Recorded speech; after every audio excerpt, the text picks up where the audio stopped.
स्वागत है आपका हमारे यूट्यूब चैनल शपथ क्लासेस में, शपथ कोचिंग में। तो देखते हैं आज का जो मोस्ट इम्पॉर्टेंट क्वेश्चन है पॉलिटी से है। ये किस सब्जेक्ट से है? तो पॉलिटी से है। पॉलिटी के महत्वपूर्ण क्वेश्चंस होंगे 10। तो देखते हैं। पहला जो प्रश्न है कह रहा है कि लिखित नियमों का एक समूह जिसे किसी देश में रहने वाले सभी लोगों के द्वारा स्वीकार किया जाता है क्या कहलाता है? तो याचिका कहलाता है, या प्रपत्र कहलाता है, या संविधान, या विधेयक। तो इस क्वेश्चन का जो राइट आंसर है वो क्या हो जाएगा? संविधान। क्या होगा? संविधान। और संविधान को हम क्या कहते हैं? कॉन्स्टिट्यूशन। कॉन्स्टिट्यूशन कहते हैं। और ये कॉन्स्टिट्यूशन क्या होता है कि ये किसी भी व्यक्ति को नियम कानून से चलने का तरीका बताता है। ठीक है, क्या करता है? नियम कानून से चलने का तरीका बताता है। तो अगला जो प्रश्न है वो सेकंड नंबर के लिए देखेंगे। सेकंड कह रहा है कि भारत का संविधान, ठीक है, भारत का संविधान सरकार की किस प्रणाली के साथ एक संप्रभु समाजवादी धर्मनिरपेक्ष लोकतांत्रिक गणराज्य है? तो एकात्मक, संसदीय, राजतंत्रीय, या राजतापीय। तो देखेंगे जो एकात्मक सरकार है वहाँ पर एकात्मक सरकार में क्या होता है? केवल राजा का शासन होता है। क्या होता है? राजा का शासन होता है। और जो संसदीय सरकार है इसमें क्या होता है? संसदीय सरकार में तो इसमें क्या होता है? राष्ट्रपति होते हैं। क्या होते हैं? राष्ट्रपति। और राष्ट्रपति हमारे संविधान में राष्ट्रपति का जो उल्लेख है वो किस आर्टिकल में है? तो इसका उल्लेख है 52 से लेकर 61 के बीच में है। ठीक है, और साथ ही साथ ये किस भाग में आता है? मोस्ट इम्पॉर्टेंट क्वेश्चन है। पूछता है कि जो भाग है राष्ट्रपति का वो किस भाग में आएगा? तो भाग 5 में। किस में? भाग 5 में आएगा। ठीक है, तो इस क्वेश्चन का जो राइट आंसर होगा वो क्या हो जाएगा? ऑप्शन नंबर बी होगा। Option number B. चलिए एक क्वेश्चन है जो संसदीय प्रणाली है, संसदीय प्रणाली ये कहाँ से लिया गया है? संसदीय प्रणाली जो है वो कहाँ से लिया गया है आपको बताना है कमेंट बॉक्स में। अगला जो प्रश्न है कह रहा है कि भारत के गणतंत्र दिवस समारोह के समापन को चिन्हित करने के लिए करने वाला समारोह क्या कहलाता है? तो बीटिंग रिट्रीट समारोह, भारतीय वायुसेना के लड़ाकू विमान द्वारा फ्लाई पास्ट, राष्ट्रीय भवन में एड होम समारोह, या राष्ट्रीय युद्ध स्मारक पर श्रद्धांजलि समारोह। तो देखिए जो समापन होता है, ठीक ना, जो समापन होता है वो किससे होता है? तो ये होता है आपका बीटिंग स्ट्रीट समारोह के द्वारा ही क्या होता है? समारोह का समापन किया जाता है। तो इस क्वेश्चन का जो राइट आंसर होगा वो क्या होगा? ऑप्शन नंबर ए होगा। चलिए चौथा क्वेश्चन कह रहा है कि किस वर्ष कांग्रेस अध्यक्ष मोतीलाल नेहरू और बाकी के 8 कांग्रेसी नेताओं ने संविधान का प्रारूप तैयार किया था? तो देखिए ऑप्शन दिया है 1925, 1950, 1928, 1930। तो देखिए 1925 में क्या हुआ था? तो काकोरी एक्शन हुआ था। क्या हुआ था? काकोरी एक्शन हुआ था। और देखेंगे कि जो संविधान की जो प्रारूप को जो व्यक्ति तैयार किए थे उनका नाम है मोतीलाल नेहरू। और इन्होंने कब संविधान का प्रारूप तैयार किया था? तो सन 1928 में। कब किया था? 1928 में। और इस क्वेश्चन का जो राइट आंसर होगा वो क्या हो जाएगा? ऑप्शन नंबर सी होगा। चलिए अगला प्रश्न है कि किस वर्ष भारतीय राष्ट्रीय कांग्रेस ने संविधान सभा की मांग की थी?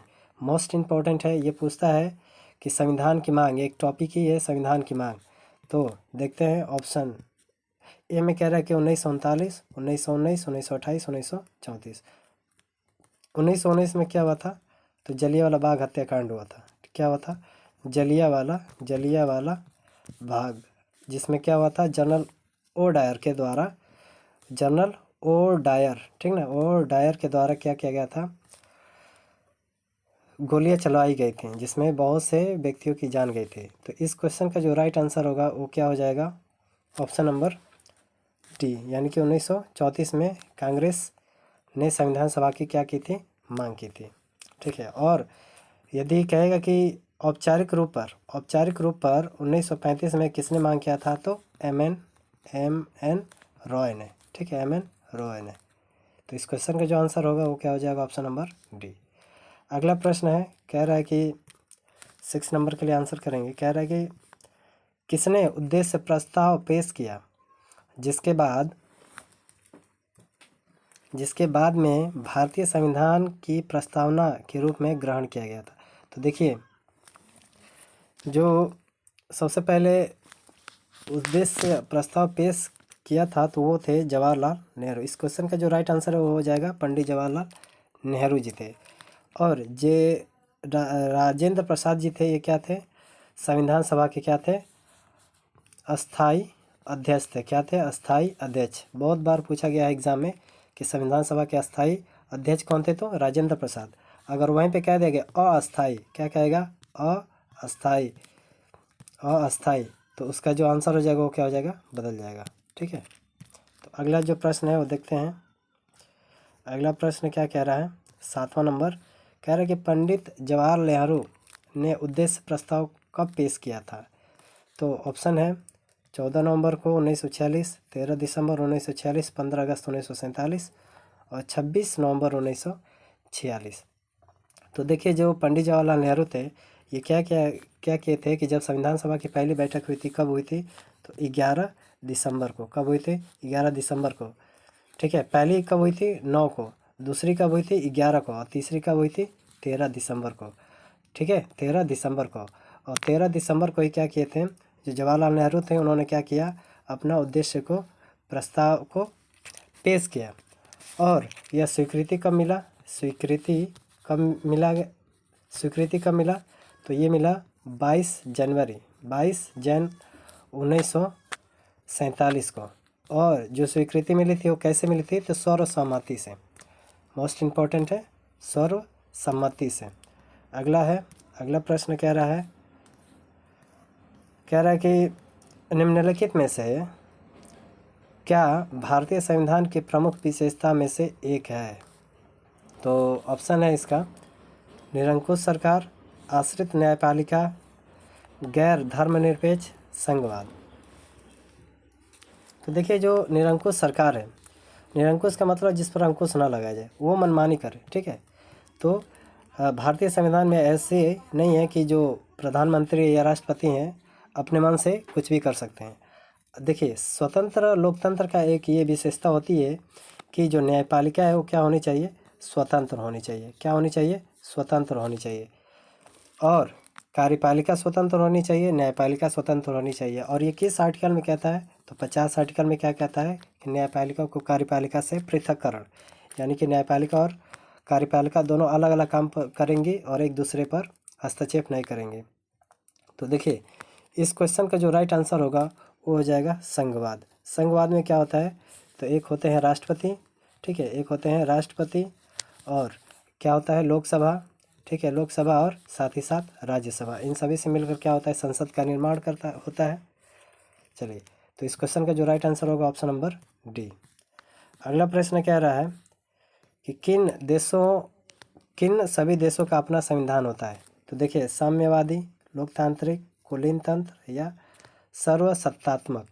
तो देखिए, जो संविधान है वो लोकतंत्र में, जहाँ पर भी जिस देश में क्या हो, लोकतंत्र हो, वहीं पर क्या होता है, संविधान अपनाया जाता है। और संविधान क्या है, तो एक प्रकार का कानून है। क्या है, एक प्रकार का कानून है। एक प्रकार का कानून नहीं, बल्कि ये क्या है, कानून ही है, जो सरकार को, जो किसको, सरकार को, और साथ ही साथ लोगों को, यहाँ के लोगों को क्या करती है, नियमित करती है, यानी कि नियम से चलने के लिए प्रावधान या प्रतिबद्ध करती है।